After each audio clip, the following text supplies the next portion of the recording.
सध्या एलपीजी गॅसचा तुटवडा सध्या राज्यभरासह देशभरामध्ये गाजतोय आणि याच एलपीजीला पर्याय आता सापडलेला आहे। राष्ट्रीय रसायन प्रयोगशाळेनं एक नवा वायू शोधलाय।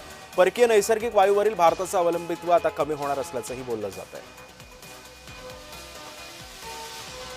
त्यामुळे आता एलपीजीला पर्यायी वायूची निर्मिती पुण्यामध्ये झालेली आहे। परकीय नैसर्गिक वायूवरील भारताचं अवलंबित्व आता कमी होणार आहे।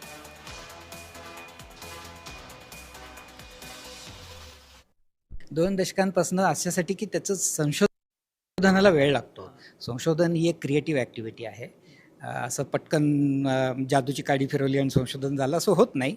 संशोधनाला वेळ लागतो, पण एकदा ते झालं, आता आमचं झालेलं आहे। या संशोधनाचा मेन म्हणजे त्याच्यात एक उत्प्रेरक म्हणजे कॅटलिस्ट लागतो, जो मेथनॉलपासून DME बनवू शकतो। तो कॅटलिस्ट बनवायला वेळ लागला, पण आता तो पूर्णपणे झालेला आहे। तो इतका सुंदर आहे की 100% परिवर्तन होतं मेथनॉलपासून DME, आणि जो DME असतो तो 100% प्युअर आहे, त्याच्यात दुसरं काहीच नाही।